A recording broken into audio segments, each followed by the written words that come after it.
Have you? We are live. We are live with Straight Talk Food for the Soul. And I am appreciative of my new guest.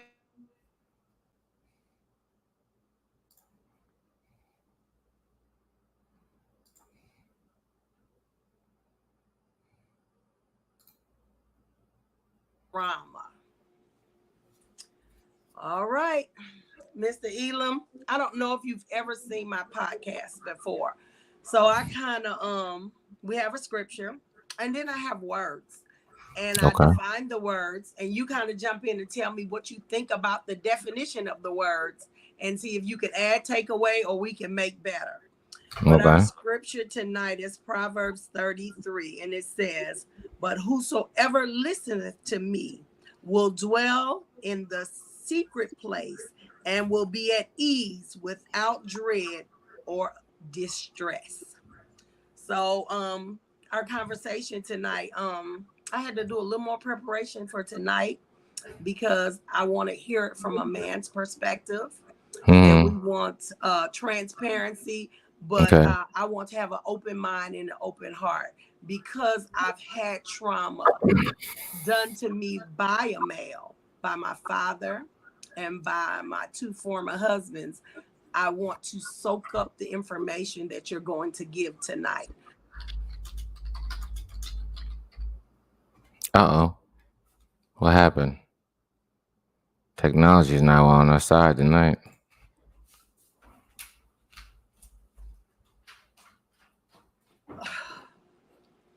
Wow. Are you there, Elam?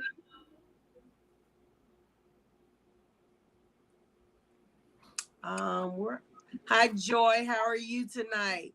We're having real life challenges tonight, but I appreciate you coming on.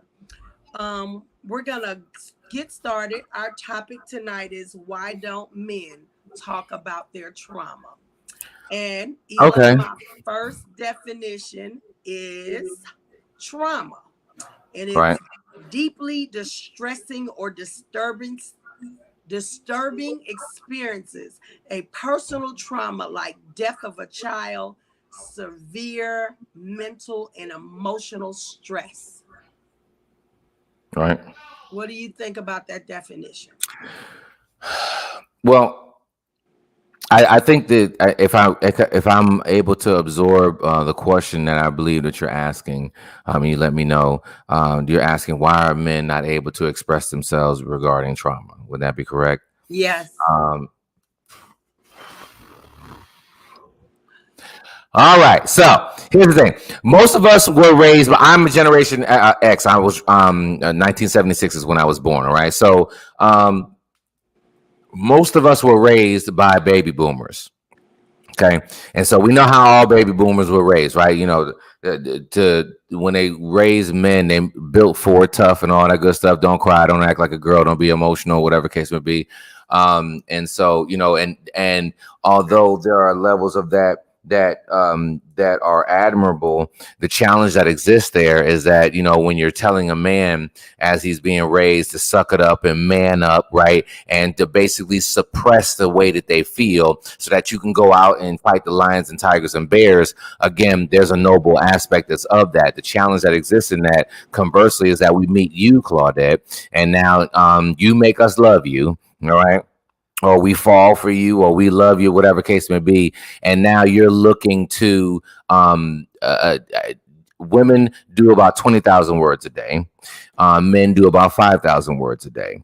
You were taught to communicate. I was taught to not communicate. You think just because your stuff turns into sunshine that I'm just going to forget all the stuff that I was trained to do and just automatically just emote to you, just share my emotions or whatever. So then you then take that personal. Why is he not talking? Why is he getting mad every time I try to ask him a question? Really, him getting upset is confusion because what you're saying to him is not something that he was taught. It's not subculturally put together. Then you also have your peers that actually cannibalize the journey to pull emotion out of him, because what's one of the first things that women say when a man is feeling some type of way? Why are you being so what?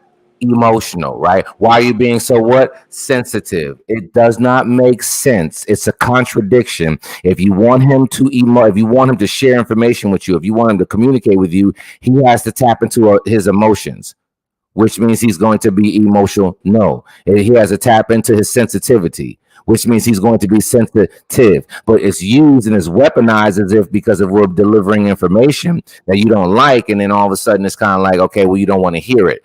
The reason why men don't share trauma, and that's just of their feelings, right? They don't share. They're not gonna share the bigger things. You know what I'm saying? So we have to learn to we're gonna have to unlearn the same things that some of you want believe that makes us tough and just forward and secure and all that. You got to take the whole plate. Don't just try to eat the meat and the bread. No, you got to take the rice and the spinach and the carrots to come with us too, which means that if you want the whole plate, that plate has emotion on it. If you want the whole plate, that plate has sensitivity on it. And we don't understand the way we're thinking. Question then, because we have jumped right in and you have gone where my questions are going. How is it now if we're in a male-female relationship? What is it that we can do to make it a safe place so that you will trust me? I think that it's just like what you said. I think we sometimes try to over exaggerate it. Okay, you want to create a safe place? Create a safe place. You know what I'm saying? Okay, watch this. During COVID, right, people were running into unprecedented situations, right, with their businesses from a business perspective, right? Revenues were dropping because patrons weren't coming, expenses were increasing, or whatever case may be during that time. So what people had to do is recognize that, you know what, this business is not going in the direction that it needs to go in. Okay, and so what we need to do is we need to call a meeting. And let's come together, all the partners or the everybody who has a stake in the game. Let's have a meeting because this is where we are, and it's not working. This is where we need to go, and this is come from the leader direction of what I have, and so the leader that has an understanding of leadership will say, "This is where I'm going," and this is where I'm going, and y'all coming, and regardless, or this is where I'm going. How do you feel about that? Okay, well, let's adapt through that or whatever. How are we able to do that in business? And we're not having that same understanding inside of our relationship. Our relationship is the biggest business, emotional, and financial situation that you'll ever make in life. And so, ladies, if you want to progress forward, it's not like a big, okay, create a safe space like this. Create a safe space like that. It's almost like when people ask me, what do men want? You know what men want? What that man wants. So if you have an understanding of what that man wants, then that's what men want. The next time you're in a relationship, that man wants that, right? So if you use the factors, the principle of let me figure out who that person is so then I can adapt through that person, then that's how that's going to work. In this space, if you want to create a safe space, understand who that person is and how you can create a meeting once a week, 2 times a month. And you ask that person, how do they feel? And you just receive the feedback. You don't rebuttal it. You just take the feedback. It's kind of like the surveys that they do. Oh, watch this, everybody. If you work in corporate somewhere, you get these universal surveys that they do at work. Like, how are we doing, right? And they just receive the feedback. Nobody on average, unless you say something really jacked up, nobody ever comes back to you. They take the feedback, right? And they make the necessary adjustments. If they don't understand it, sometimes they'll call a focus group. At the end of the day, folks, why don't we just sit down and meet? And we listen to somebody and we just receive the feedback. That's the number one way of creating a safe environment and doing that from an ongoing basis in order to keep your business of marriage moving forward. That's how you increase the revenues of love versus the expenses of contempt, the expenses of I don't matter, the expenses of I can't open up, I can't be vulnerable. Because when I tell you something, you rebuttal it. Question. Now that you've blown my question up with the safe space,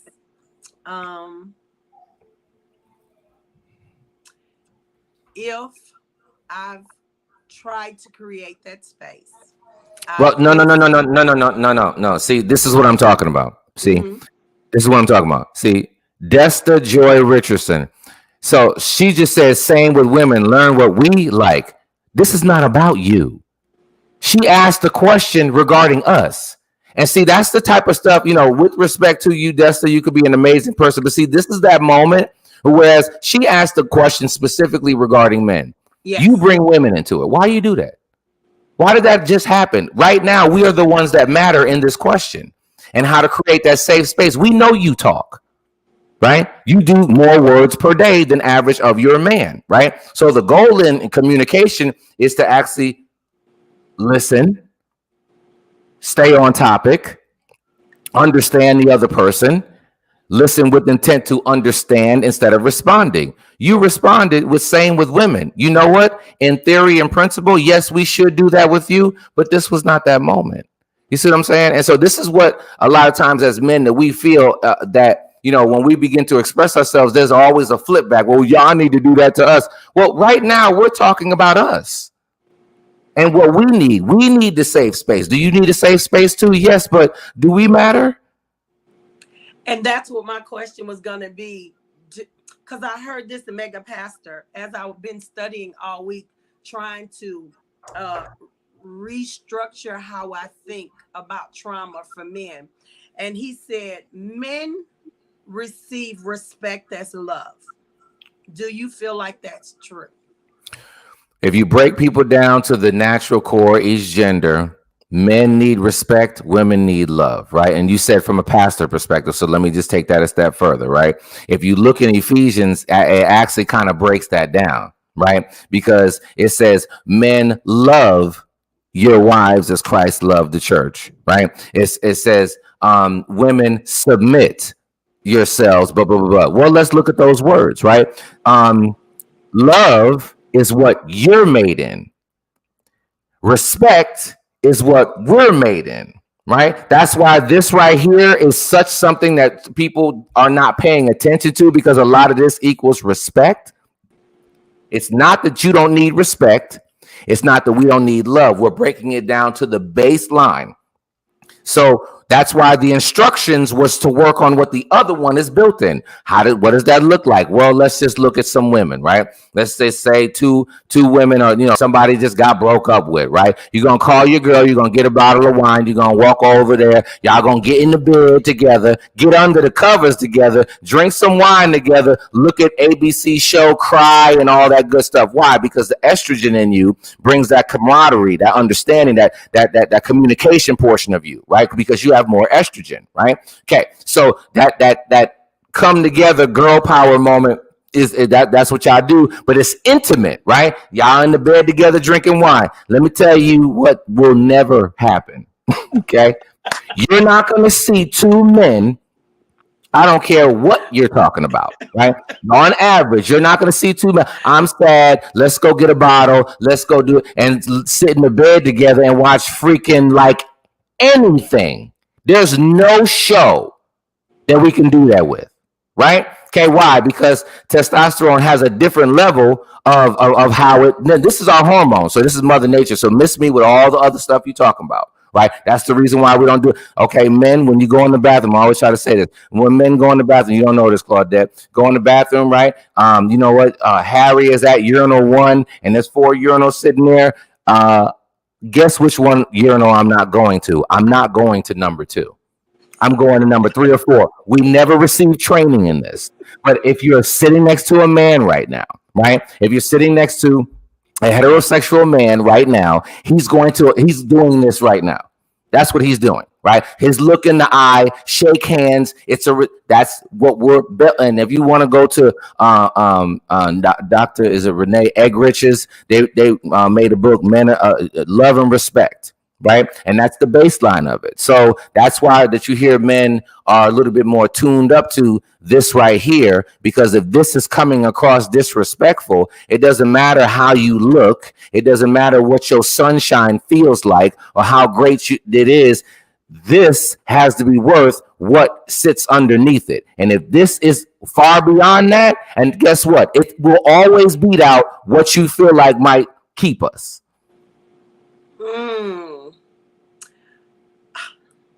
You have, okay, wait a minute. Let me slow my brain down. So if me and you were in a relationship and there was a challenge, because I never call them problems, and you were not accustomed to speaking about it, and I came in and said, honey, we need to talk. What transpired between us last night was not comfortable for me.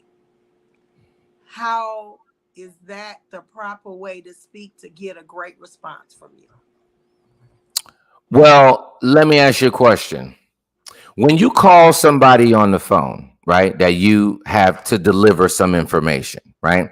When you call them, do you call them and say, hey, how you doing? Question, with expectation that they are prepared to speak? I'm usually texting them before, kind of saying, Oh, okay. All right. conversation. Hope you're up. Why are you texting them before? Why are you texting them before? Because I know that person already, because we're in an intimate relationship, whether it's my covenant sister or the person I'm dating. I'm preparing them for the conversation. Okay. All right. So they know that. So they know that when that phone rings, right, that they are in quiet place, ready to speak, whatever. Okay. All right. So I want to share with women something, and this is regarding men, and I don't care whether you agree with it or not. This is what it is. Okay. There's a book called Men Are Like Waffles and Women Are Like Spaghetti. Okay, so on Audible, I want to ask you, I forgot what it's the authors, it's a husband and a wife, right? Sold like hundreds of thousands of copies, right? And so if you look at a plate if you look at a plate of spaghetti, okay, if you look at it, so take one noodle in your mind, think of a plate of spaghetti, right? Take one noodle, travel down that noodle, right? When you get to the end of that noodle, is that noodle connected to another noodle? The answer is yes. You can travel back down that noodle. And another noodle. Each noodle is connected. They're not sitting individually on that plate. They are all connected, laying up on each other, right? Yes. Okay, that's the way that a woman's brain works, right? You have everything is connected. That's the way you were built, right? There was a meme a long time ago, and it had Nicole and Boris Cujo, right? And they were in the car, and it had like over her brain, over her mind, like, you know, the little bubbles. It had like laundry and pick up kids and dinner and what's happening in 2 weeks. And it had like 20 white little bowls above it, like 20.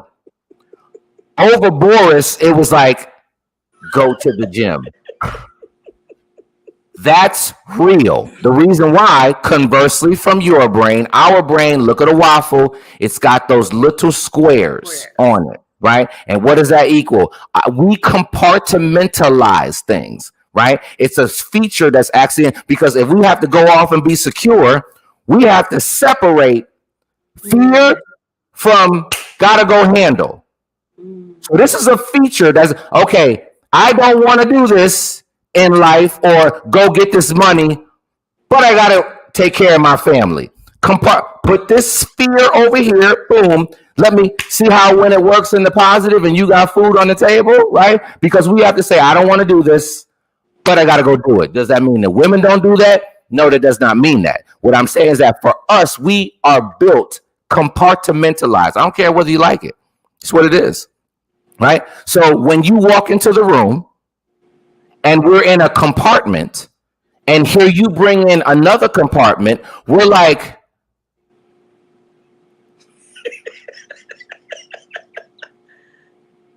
It's not that your compartment doesn't matter. It means that I got to finish this compartment. It could be PlayStation. It could be a game. It could be a conversation. It could be a meal. It could be on the computer sending an email. That's my compartment. I'm in here. And imagine me like a little ant in the bottom of the compartment, like, okay, there's another compartment over there that you just brought up. You brought that up. Okay, what I have to do is I have to get out of this compartment and go over there. I might not be able to get out of this compartment right now. So give me a moment, give me some grace, give me 30 minutes, give me an hour, give me a day. My brain is different than yours. It doesn't mean that I love you any less. I was built to compartmentalize things. Wow. So just because you're bringing this amazing, great compartment in front of us, and it makes so much sense to address it, but I'm in another compartment. I'll get to it. I promise you. But give me the grace to be able to do that. If you come in with the expectation, like you don't do when you call somebody, you don't come and say, "Yeah, hey, how you doing?" So what I wanted to talk to you about is whatever case it be, because I know that you're, since you picked up the phone, you must be ready to talk. So kind of like you walk in the room and they're sitting there, like, well, since you're sitting there, you must not be doing anything. So let me just go. You wouldn't do that on the phone. It's the same thing. Imagine when you're walking up to him, you're really on the phone, and the first thing, do you have a moment to speak? No, right now. Girl, I know we got to talk about such and such, but I got the baby in my arms right now. Let me bathe them. Let me call you back. What you gonna say? Okay, girl, yeah. You're not gonna be like, well, why? Put the baby down. Put the baby down. Let's talk right now. You're not gonna say that. Why? Because you're like, oh, well, you got the baby, so that makes sense. Just because you don't understand his compartment doesn't mean his compartment is not significant for him. Okay. You're doing a great job of explaining it to us. For those of, like you said, our brains do work different. Help me come to the other side of the bridge. If I've been in a 10 rail. It kind of delayed a little bit. I don't know if people can understand. So that Hello. We can have. No, you went out for like about 15 seconds. We must be saying something good because the devil is. But the funny part is that Pamela Brown just says, so we need to have patience with you, and the answer is yes. You need to have patience. Each side has the push and pull at different times, right? And so I'm giving you a baseline so that you can at least understand that the requirement is patience. Right. We have to have patience for you in certain areas. Right. You have to have it for us as well. Right. So the communication, you're dope with it, like anatomically built to be great with it. And we have to work to get better with it. So there's a grace, to Pamela's point, there's a grace that exists that's necessary. Pamela's an amazing life coach. That's why she knows about the grace.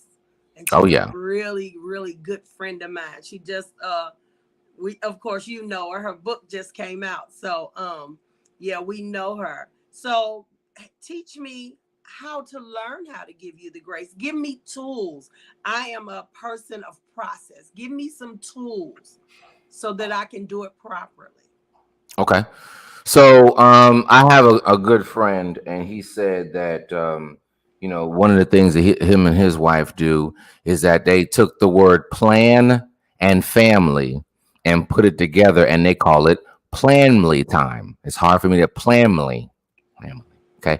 And so what that means is that, so when you come in the room, Claudette, okay, it's kind of like their buzzword, meaning that when I say this word, it means that we got something important to talk about. It's something that I'm willing to sit down and listen to. It's something that, I'm going to give feedback. You're going to give feedback, and then we're going to walk through because we're trying to plan for our family. Right. So that's different than, can we talk? Let me tell you, can we talk? It's kind of like play the music. Dun, dun, dun, dun, like, dang. You know what I'm saying? Like, Yeah, we can because we gotta. Because I want some from you later on. So if I don't do this right now, or I want some tomorrow, or whatever, or I won't get none until we walk through this moment. So I gotta walk through this moment. But now you're super intimidating. Versus, let's plan for our family. Let's Mm. Can we have family time? So again, back to the example from earlier, right? We have to set a meeting, right? I'm sure those businesses whose expenses were going down and revenues excuse me, expenses were going up and revenues were going down. I'm sure they didn't meet like once every like 6 months or something. You know what I'm saying? I'm No. sure they didn't meet like once every 3 months, even once every month. You know, especially when stuff is hot, right? If there's hot moment, my daughter's getting some. Go ahead, you got it. Go ahead, baby. This is real life. Keep it going. I know you have a Yeah, daughter she's in real totally life. like taking a full advantage of me. She's like, I know you're on a podcast. She got pizza. She's on these barbecue potato chips. Okay, you can have it. She's totally taking advantage of me right now. But so okay, so you meet. I'm not saying that you got to meet every day, right? But maybe you hear all types of noises. This Are is you a real. single This is dad? real. Huh? Are you a single dad? This weekend, absolutely. Yeah, but yes, I am. So the Baby, ladies understand because we have those moments. that joker right there. So anyway, what was it? Yeah, so maybe you need to meet, right, and have a conversation, right, and create that environment, right, that allows you to receive information and give information. We're on the same team, folks.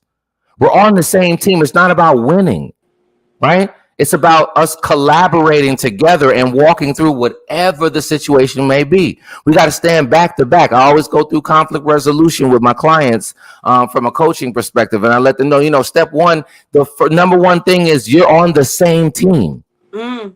Step one, you're on the same team. So if you walk into it saying, even though you're on my nerves, we're on the same team.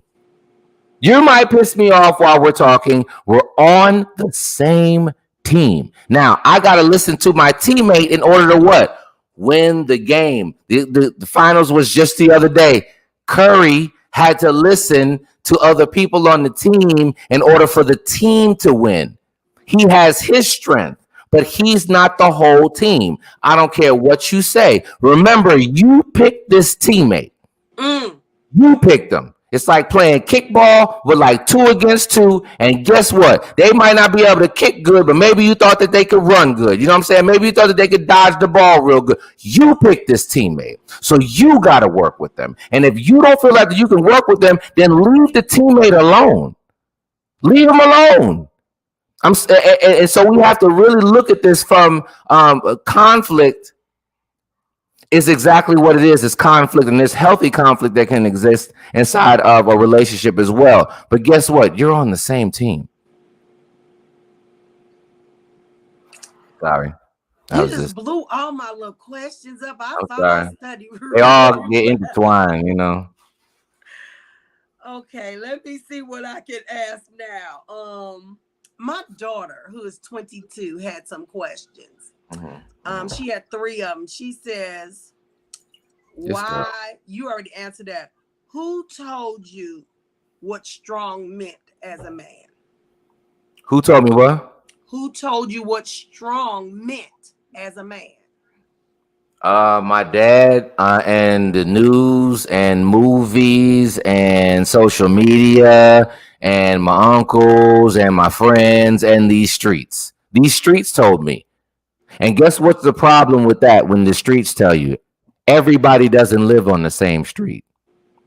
So there's basics that you might be taught to be in these streets, but then you have these other caveats that exist. So whereas there's no formal curriculum for almost anything that is a necessary survival skill out here in these streets. That's the reason why we never even received financial training. We've never even received health and wellness training. We've never even received, wait a minute, relationship training. So marriage is the biggest business, financial, and emotional situation that you will ever make in life. And there's no formal training on it in school. But we got to learn about the Pythagorean theorem because that is important, right? We got to learn about Benjamin Franklin and that lie that we were all told. That's what's important. But the fact that you got to eat carrots, the fact that you got to balance your budget, the fact that you have to understand what a love language is. Oh, no, we don't want to talk about that. We want to talk about language arts. You know what I'm saying? Like, it doesn't make any sense. You know, like, come on, man. How do you teach your love language to your partner? I know what the love languages are, but do you just say it or do you teach it? To my partner, what I do is, you start off with taking the quiz. You know, Gary Chapman made it easy for a lot of people, just understanding some of the basics of what it comes to when it comes to love languages. So take the quiz, or let's do something. So that's what I'm saying. Some of this stuff, it be getting on my nerves because some of this stuff is like so basic, right? Take the quiz about love so that you can understand how to love yourself. Then write down, what does it look like for you? Now I can train somebody, share with somebody, show somebody, explain to somebody how to love me. Now that person can sign up for or not sign up for my needs. Not my wants. These are my needs. So the fact that you might look a certain way, the fact that you might make a certain type of money, or that you cut from a certain fiber, or that you add to the throne, or to, whatever else is out there, none of that matters. If you don't sign up to how to love me, what are we doing? Wasting time. We're wasting time. Because at some point, you poke a hole in the cup, the water's going to run out. And that person can only hold out but not receiving. Okay, it goes like this: water, love. Like they exist right next to each other. If I don't have water, I'm going to search it out. Well, it makes sense. Oh, you're supposed to have water, so search it out. Climb the highest peaks and across the valleys. Get to that water because you need that, right? If I'm not getting my love, I'm gonna search it out. And that ends in all types of ways. Okay, you walked into a door. So by the statement you just made, you're going to search for water. Does that give you permission to search for water in another pond, or should you just cut off the water that you're on first? Okay. What should we do is obviously we assess the situation first. We find out whether that person has the ability to sign up for what we're looking to sign up, what we need. Okay, so this goes out to my 15 and my 20 and my 10-year-old, because 10-year couples, all of them get on my nerves. They all of y'all. Once you go past 5 years, you get on my nerves, because you know why? You think that because you've been with them for this amount of time, that you know them and they know you. And 9 times out of 10, what I'm noticing, 70% of the time, which is the reason why that there is a 70%, up to 70% divorce rate inside of the African American community. So before I give my final thought on this, you line up 10 couples overall in America, 5 of them don't make it. Divorce rate is at 50% inside of America, period. It's like 0.49. That's 50%, right? In the African American community, it is up to 70%. So you line up 10 black couples, 7 statistically are not making it. So don't tell me that we don't have a problem out here. Okay, and in order for us to improve our communities, we have to improve these families. In order for us to improve these families, we have to improve the 2 people who are most important inside of that space is the man and the woman. You're not getting it right. You're losing the game. So how it's being done is wrong, and we have to redo this, right? And so even if you've been together 5, 10, 15, 20, if you get back to loving somebody the way they used to love, you haven't realized that their love languages can change every 10 to 15 years. So if you start loving somebody, you've been married 20 years, and you start loving them the way that you did from year one, that person's not the same. And it's okay. Anything that does not grow will atrophy, aka die. So let's stop weaponizing change. Let's hit the reset button and say, this is who I am today. Go take the quiz. Then write down, based upon your primary and your secondary, the top two answers. Write down, what does it look like for you in order to receive love? Because clearly this is the way you feel love. So you got ways of how that person can do that. Don't base it upon who that person is.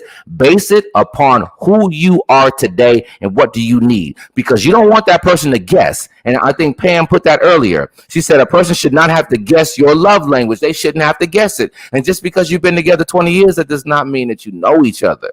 Hit reset. Be humble enough to know that, hey, we're not getting this right. You can feel it. You know what it is. And that's the reason why everybody, I'm going to finish it like this. Blue's Clues only works on Nickelodeon. It does not work in relationships. You cannot expect for a person to sit on down and figure you out, because that's what marriage is all about. That's not going to work. It's not going to work, right? And so, yes, even with Francine's point of will not work living in the past, that means the way that you even used to love them in the past might not work. And it's okay. Dude, that's why when people start saying stuff like, I'm tired, you got me on a hot button right now. That's why when people start saying things like, we grew apart. Let's stop trying to put sprinkles and frosting on what it really is. That sounds good. Yeah, we just grew apart. And they're like, oh, yeah, you grew apart. Oh, yeah, people grow. Nobody grows apart.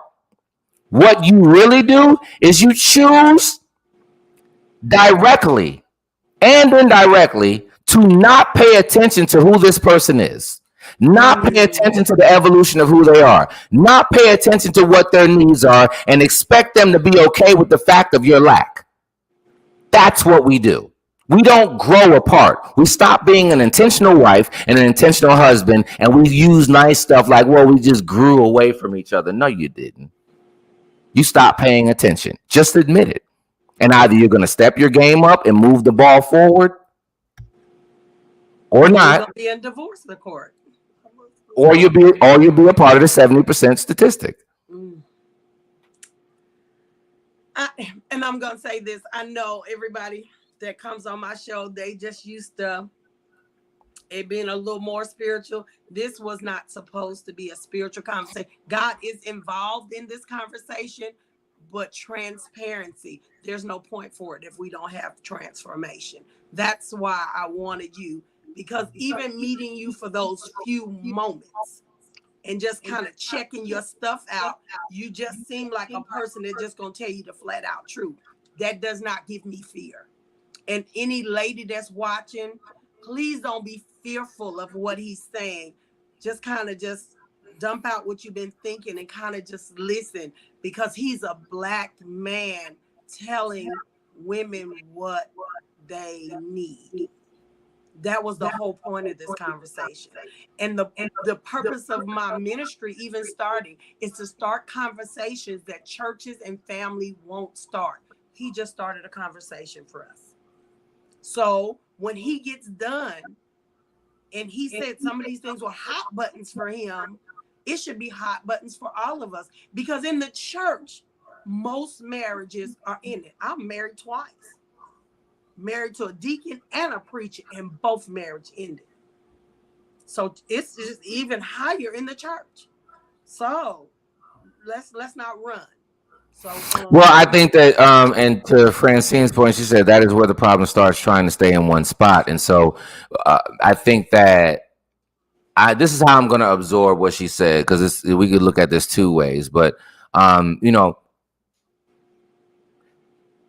they're gonna be mad at me, but I'm gonna go ahead and say this, okay? You're my guest. I'm gonna say two different. I'm gonna say two different things, okay?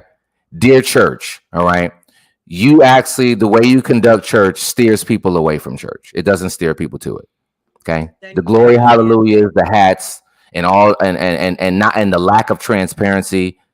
The church is just like a hospital, right? It's a mental hospital. We want as many people in here that are in pain and hurt because the goal is to work through and help them to build a relationship with God.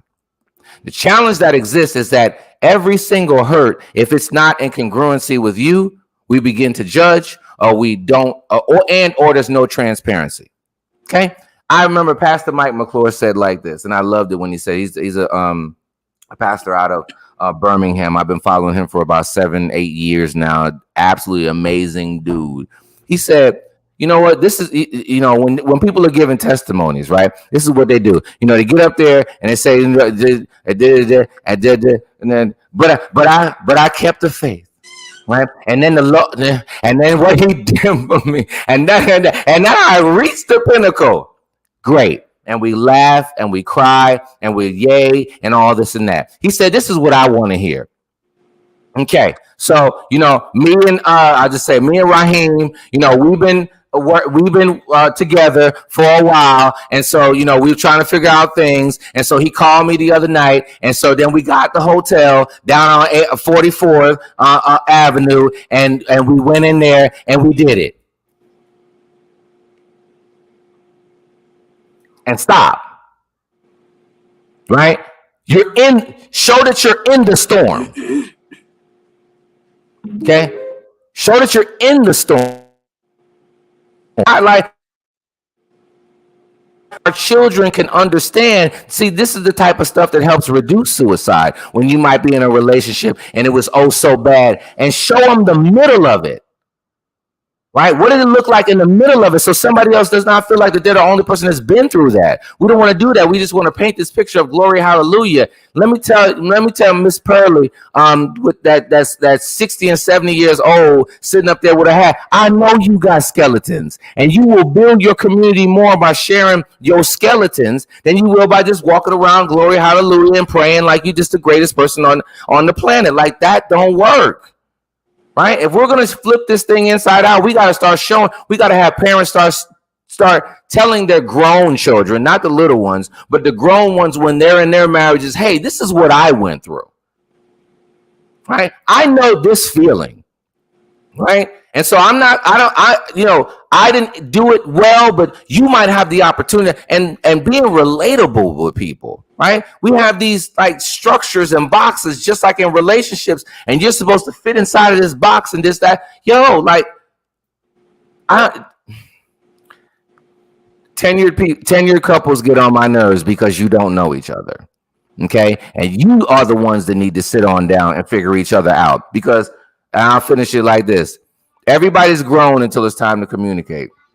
When it's time to communicate, people want to take their ball and they want to go home, and they want the other person to figure out what their ball is and how to work their ball. That's the way that my 10-year people do. And you know what you end up doing then? You drop the balls. I'm just going to keep it there.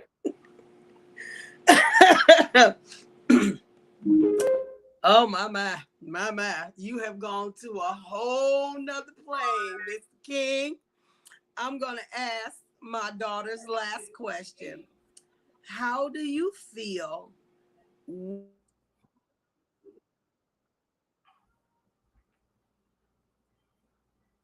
Uh-oh.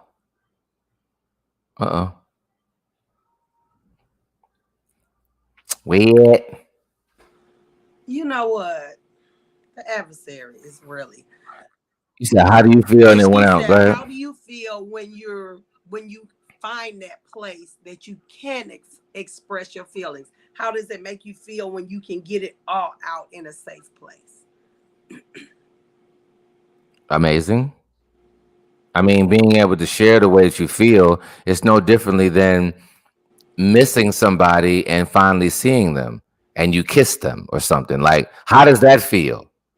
Okay, take that and like multiply that when you got trauma, when you have, when you're trying to get to the bottom. How about this? And those relationships that have been in that space, whereas it was a brick wall beforehand, but they ended up busting through that. They ended up being what it says about a wise man remaining in counsel. Because people in church kill me. Them the main ones that don't be in counsel. Bishop is not the only person. I'm here to tell you, Bishop is not the only counselor. And stop talking to me about I'm just going to take it to God. Stop doing that. And I'm going to tell you why I can say that. Because it says faith without Works. works. It's dead. So praying is not enough. It's not. That's why when people say, in a marriage, all you need is love and God. That's a lie. Like, where is that? Show me that verse that it says that that's how a marriage will work. The instructions in Ephesians didn't say all you need is love and me. That's it. Doesn't say that. Well, so where are we getting this stuff from? Where are my church folk getting this from? Why are they not just telling the truth of what's even in the Bible? Right? And so if faith is the substance of things hoped for, evidence of things not seen, it doesn't give a certain category what that is. That's everything. So sometimes you have to just believe that maybe your marriage can continue forward if you're able to do that. And then you get on the grind and go do that. You have no substance in front of you that's saying that maybe that it is, more positive than negative. But if you have the faith for it and then you pray for it and you start working for it, it just might work out. But don't tell me that you're just going to sit there and just pray. It's not enough. You got to do some work. You got to go talk to somebody. You don't know everything. And I don't care how old you are, because that's why I used to always tell my parents about Abraham. I used to be like, as my parents got older, they'd be like, I'm older and set in my ways. I'd be like, Abraham was 70 and Sarai was 90 something. And they got changed on their thought process. So don't tell me about your age either. An old dog can't learn new tricks. Yeah, don't tell me about that. You just don't want to, and that's fine. Well, you also probably don't want to really. This is for people who want to be in a relationship. If you just want to get your pipes cleaned out every now and then, if you just want to go do other stuff or whatever, that's fine. I'm talking for people who want to be in a relationship. It has a requirement. It has a responsibility. And I want to drag every single hopeless romantic out in the street and say, you are the worst person, right? If you just thinking that some of the stuff that you just think, all this white knight and all this stuff, like, stop it. Here she come. We're going to wrap this up soon because she. Yeah, we're wrapping it up. We are. But you're going to have to come back. Okay. You're going to have to come back. It doesn't. I just have to say, I have enjoyed you thoroughly. Thoroughly. My viewers know I'm a different kind of preacher, different kind of person. I am not like other people. I want all views as long as they're respectful. So I appreciate your transparency. So we are going to wrap it up because he is a single dad and he has a daughter that is in need of him tonight. So give us your last thought, Dad. My last thought, I really, well, first of all, thank you so much for even just having me on this evening. This was absolutely, this is fun. I love to just share information. And it's always downloaded during the moment. So I apologize for whatever. And then I don't apologize. I was joking. So, but just thank you so much for that. Happy Father's Day to all the fathers out there. You do matter. And I'm going to take it back to just my overall mantra. In order for us to improve these communities, we have to improve these families. And in order for us to improve these families, we have to take a look at the two people who are involved in that and them understand what the level of responsibility that exists inside of that, and us, just kind of move forward and let go of some of this foolishness that we've been doing thus far, and just collaborate and just, try to reduce these stats because they ugly right now. Yeah. You're going to send me the name of some of your books. So I usually put a flyer out after the podcast is over. Actually, well, I'm sorry, Come on. Brought that up. Of course, we have the Understanding a Man, that's available on Amazon right now. Okay. This was my first book back in 2017. And then this was the book I recently released. That's the one I'm going to pay for tonight. Yeah. This is the anthology that I did with some other gentlemen, Mr. Donald Bell and Don and Charles and all that. So we did each one of us have a major chapter in there of just men speaking out. This is what's happening, and people aren't paying attention. Men are starting to talk, and it's black men are starting to talk. Yeah. And we went too long without doing this. So there's a whole tear down and build up because we have too many women out here with absolutely no accountability. It's no holds barred, right? And so it's going to take a little bit, right?